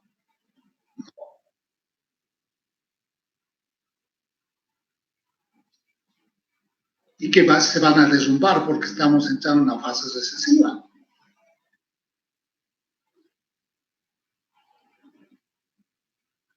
Bueno, eso depende de cada gobierno, debería pretender conservar sus recursos, no explotarlos, ¿no es cierto? ¿Verdad? Si quiere maximizar el van de las reservas a lo largo de todo el ciclo, ¿verdad?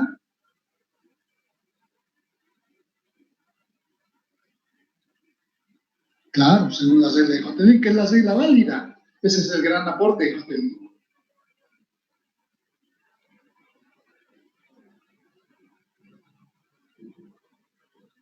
¿Está más claro, José?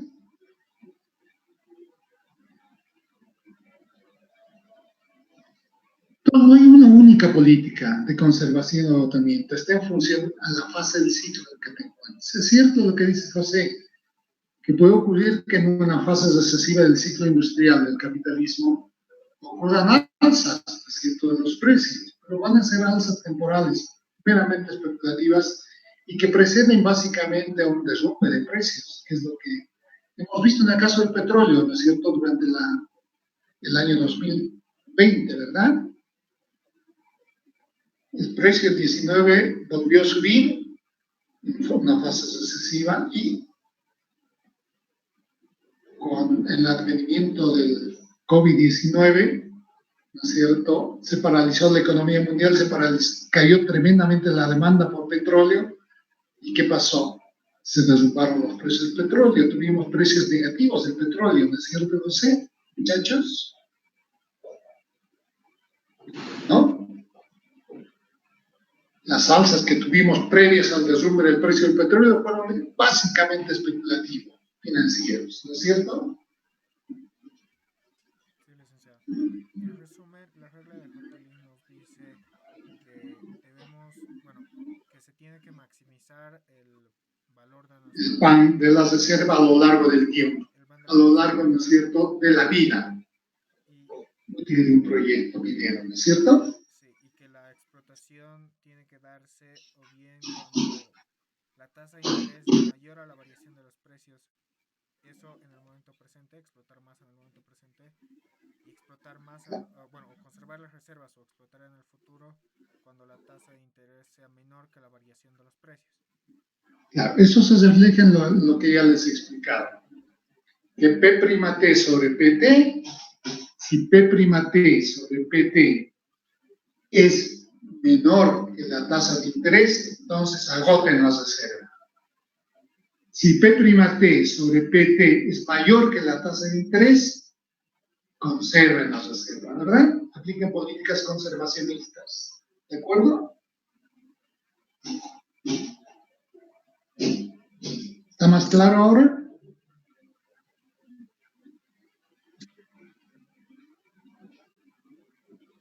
Bien, vamos a ir ahora a una trayectoria mucho más sencilla. Esto es incluso para simplificar. Vamos a interpretar la regla de Hotelling a la luz del principio de equimarginalidad de Stanley Jevons. Ustedes saben que el principio de equimarginalidad Stanley Gibbons es la clave, este punto central a partir del cual se construye todo el equilibrio marginal de corto plazo.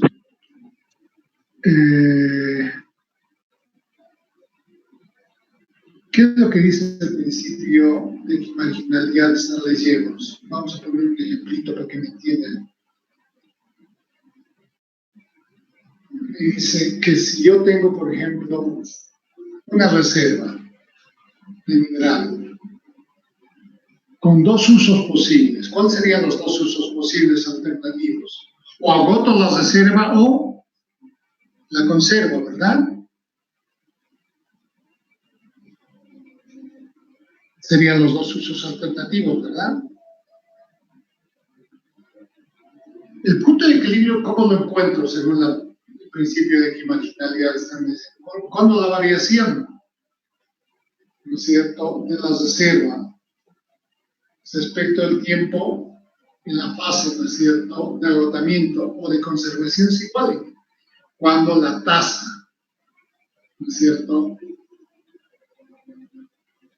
marginal se iguale en las dos opciones alternativas, extraer y no extraer. Y para eso vamos a utilizar un artificio, ¿no? Fíjense ustedes, P', que como ya saben es el resultado de la primera derivada del precio, lo vamos a denominar, le vamos a dar el nombre de valor marginal de no extraer. Escúchenme bien, valor marginal de no extraer, P'. Pero además vamos a definir a I por PT como el coste marginal de no extraer.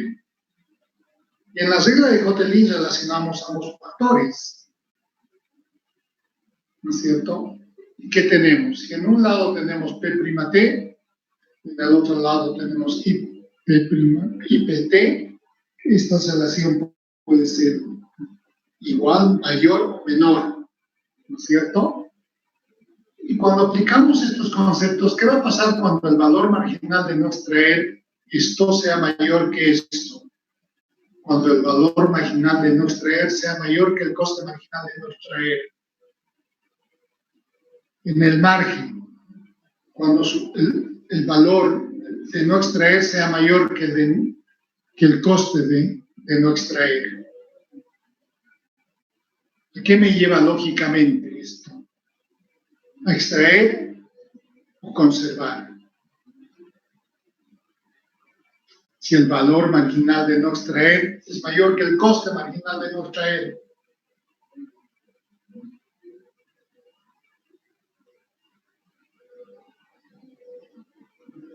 Me lleva a no extraer, a conservar, ¿verdad?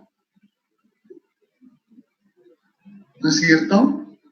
¿Y qué va a pasar al contrario si el valor marginal de no extraer es inferior al coste marginal de no extraer?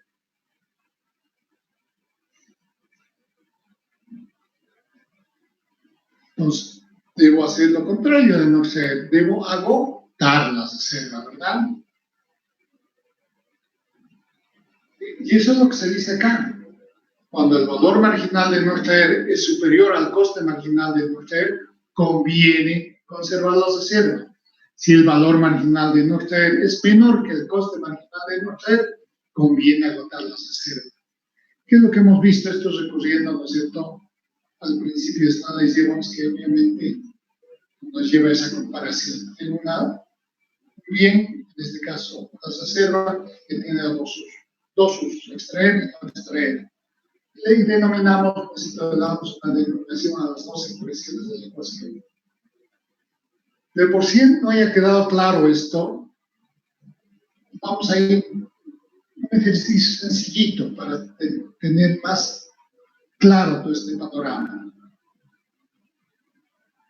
¿No es cierto? Vamos a suponer que la reserva, aplicando el principio de Stanley Gibbons, la exploto y la agoto en un año. La reserva la termino en un año. Si la reserva la termino en un año, antes primero, si no extraigo la reserva, ¿qué va a pasar al cabo de un año? Si conservo las reservas, si no extraigo la reserva, conservo la reserva al cabo de un año, ¿qué va a ocurrir? Primero voy a tener el valor de las reservas con los precios, ¿no es cierto?, del primer año. Como no he extraído, voy a mantener la reserva, pero tengo que añadir a este valor la variación en el precio de la reserva. Por tanto, si no he extraído mi reserva al cabo de un año, este va a ser el valor de mi reserva. El valor en el año inicial, más el incremento en ese valor se va a dar por la variación en el precio. El valor, por tanto, de las reservas si no he extraído, ¿no es cierto?, va a ser esto más esto, ¿verdad? Que no es más que la adición que se está dando porque el precio ha subido en margen. ¿Qué pasa, al contrario, si extraigo y agoto las reservas en un año? Parto del mismo valor inicial, o sea, en el año explotado y tengo este precio con el mismo nivel de reserva. Pero al cabo del año voy a tener ya no el valor de la reserva, voy a tener dinero. Y ese dinero no duerme en la economía. A ese dinero habrá que aplicarle la tasa de interés vigente en el sistema bancario y va a ganar esto, ¿no es cierto?, en el sistema bancario, ¿verdad? La tasa de interés por este dinero. Por tanto, al cabo de un año, voy a tener el valor de mi reserva más el rendimiento que me ha dado el dinero producto del agotamiento de mis reservas en un año, ¿verdad? Ahora, esta es la opción de no extraer y esta es la opción de extraer. Esta me dice que la regla de marginalidad me dice que voy a obtener el resultado óptimo si igualo ambos resultados. Vean ustedes qué pasa cuando igualamos ambos resultados. Hacemos la simplificación, nos quedamos con la regla de Hotelin otra vez. Esta es la regla de Hotelin, ¿verdad? Porque hacemos las simplificaciones, ¿verdad? Esto se va con esto, Q se va con esto, y tengo la regla de Hotelin otra vez. Por tanto, recurriendo, ¿no es cierto?, a la regla de, al principio de que marginal están, decimos otra vez, logrado, he reducido la regla de Hotelin que ya la hemos analizado y la hemos, espero y entendido, ¿verdad? ¿Está claro?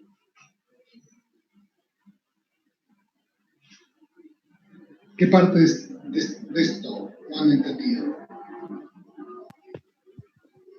Licenciado, Sí. la variación del precio, ¿se hace el análisis con respecto a un precio futuro o un precio pasado? El precio que voy a obtener en el siguiente año, por eso es delta PT, ¿no? Delta PT es P', ¿no es cierto? Sí, está bien. Y la tasa de interés sería del año presente. Bueno, la tasa de interés es la tasa de interés que el banco te está pagando cuando metes tu platita al banco, ¿no es cierto? Al cabo del año vas a ganar una tasa de interés. Porque tus reservas las has convertido en un dinero, ¿no es cierto? Las has agotado y has vendido. Tienes un dinero y al cabo del año ese dinero te va a generar un interés. Eso es si es que agotas las reservas. Si no agotas las reservas, el valor de tu reserva va a variar en función a la variación del precio.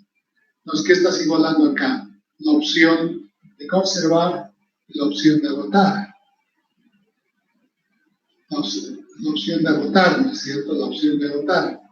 Si igualo a ambas expresiones, vuelvo a obtener la regla de Hotelin, ¿no es cierto? Porque simplifico en estas expresiones esto. No es solo procedimiento matemático, es concepto, ¿no es cierto? Aplicando, por tanto, el principio de que marginalidad establecemos, y si yo adopto el criterio de agotar o conservar las reservas al cabo de un año, vuelvo a tener el principio de la regla famosa de Hotelin, que me permite relacionar el mercado del producto, que es cíclico, el mercado monetario que es cíclico, y integrar el análisis de ambos mercados a través del ciclo económico. ¿no es cierto? ¿Está más claro?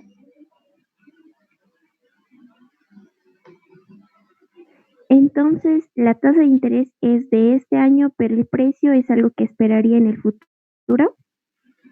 La variación de precios Sería la tasa de interés vigente en el periodo en el cual tus reservas las has convertido en dinero, ¿no es cierto? Porque ese dinero no lo vas a guardar en tu colchón, tienes que, si no vas a realizar otras inversiones, ese dinero lo vas a colocar en un banco y te va a generar la tasa de interés. Esto es si agotas las reservas en un año, ¿no es cierto? ¿Verdad? Esta es la opción de agotar las reservas, ¿verdad? ¿Sí?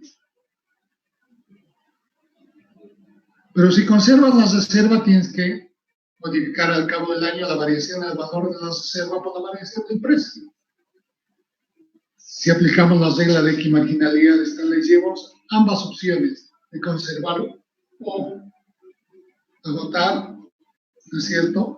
No tienen que igualarse. Cuando yo igualo ambas opciones, vuelvo a obtener la famosa regla de O del I. ¿De acuerdo?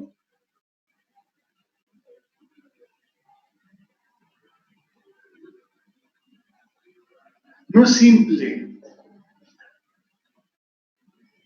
No es simple. No es un proceso simple de despejes. ¿No? Todo tiene su sentido, ¿no? Es decir, que si yo tengo un recurso que es una reserva que tiene dos usos alternativos posibles, la reserva la agoto o la conservo, para saber cómo voy a maximizar el valor de mi reserva, debo hacer estos supuestos, lo que me lleva a comparar cuál va a ser el valor de mis reservas si es que la conservo, y cuál va a ser el valor de mis reservas si es que la agoto en un año, y en el año siguiente obtengo, ¿no es cierto?, una tasa de interés por el depósito de ese dinero. Cuando se igualan estas dos opciones, yo estoy, por tanto, en la condición gaussiana de equilibrio marginal que me permite maximizar el valor de mi reserva. Esto me lleva a las famosas reglas de Condelin, que me dicen en qué casos debo conservar y en qué casos, por cierto, debo agotar mis reservas, ¿no es cierto? Porque comparo el comportamiento del mercado del productor, el comportamiento del mercado monetario en relación a la fase del ciclo, ¿de acuerdo? Y llego a la conclusión general de que no hay una sola política de conservación de agotamiento. Debo conservar las fases recesivas del ciclo y debo agotar en las fases expansivas del ciclo si es que mi objetivo es maximizar el band de la reserva. ¿Ok?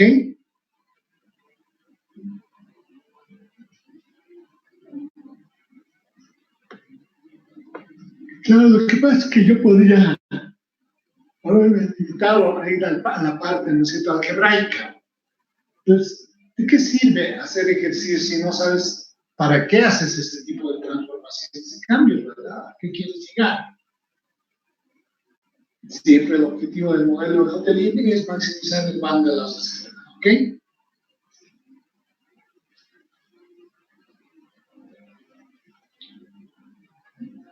Creo que aquí vamos a suspender, ¿ya?, la clase.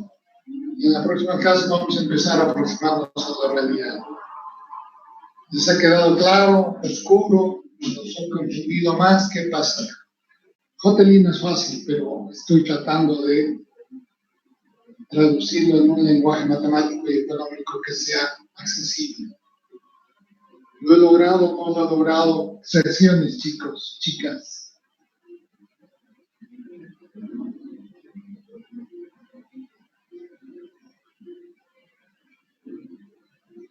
Bastante rápida, licenciado. Mucho que repasar. Perdón, hijita. Perdón, Melanie. No, Licen, sí es complicado de entender, pero supongo que si repasamos un poquito, yo creo que ya, pero por lo menos yo sí he podido entender después de la explicada de las derivadas, pero hay que tener muchas cosas, muchos aspectos técnicos en cuenta. Se dan cuenta que no se usa matemáticas por matemáticas, se usa matemáticas en la medida en que tú busques un objetivo económico, ¿verdad? O demostrar algo desde el punto de vista económico, ¿verdad? Y todas las variables tienen un significado económico. Me quedo contento con que quede claro eso, ¿ya? Y que yo lo he sintetizado, ¿no es cierto?, como el análisis de la trayectoria del precio a lo largo del ciclo, el análisis de la trayectoria, ¿no es cierto?, de la tasa de interés a lo largo también del ciclo, que está relacionado con las políticas monetarias del Banco Central, ¿verdad? Y todos ambos están relacionados en función al ciclo industrial, ciclo expansivo y ciclo recesivo, ¿verdad? ¿No es cierto, Melanie? Sí, Y la licenciado. conclusión general a la que hemos llegado, en las fases expansivas del ciclo, si yo quiero maximizar el bando de mis reservas, debo agotar mis reservas. En las fases recesivas del ciclo debo conservar mis reservas, ¿no es cierto? Sí, licenciado.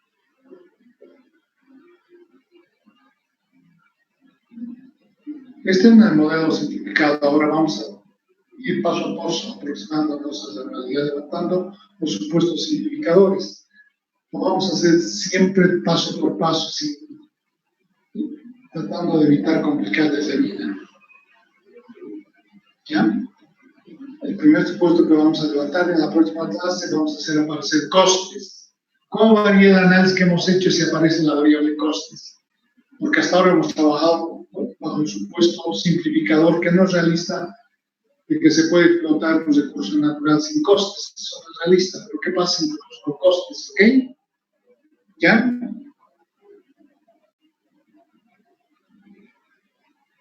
Es el ascenso de lo abstracto a lo concreto, ¿entienden? Levantando los supuestos simplificadores. ¿Ya?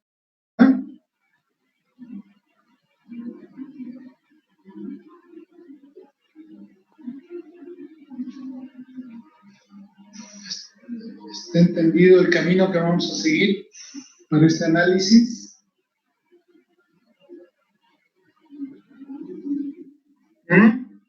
Sí, licenciado. Ok. ¿Alguna pregunta? Alejandra. No, lice, por el momento, no. Ya. Bien, si no hay preguntas, entonces suspenderíamos la clase allí, en este punto.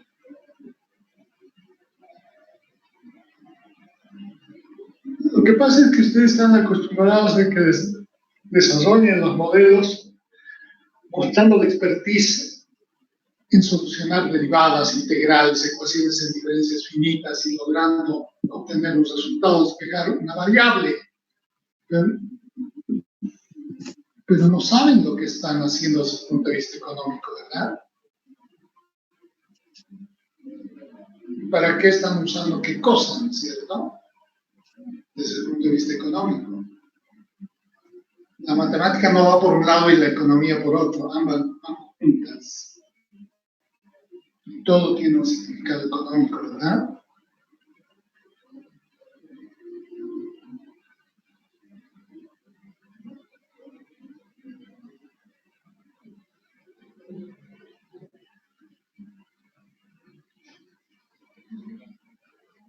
Ok.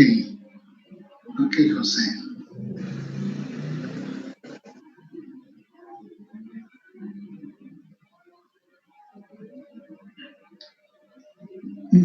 No veo muchas preguntas. ¿Qué quiere decir? Que los alumnos deben estar preocupados. No han podido seguir, no han podido seguir, es realmente preocupante. Porque he tratado de bajar el nivel al máximo.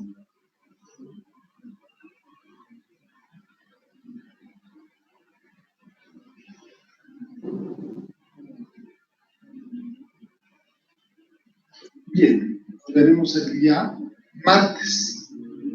De hecho, hemos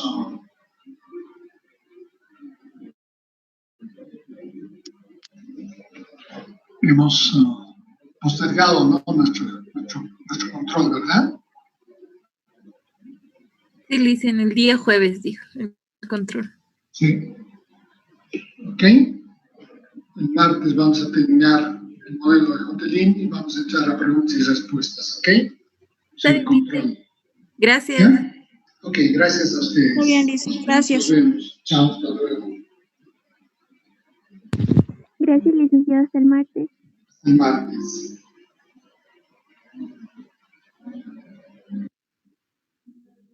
Chao, hasta luego, José.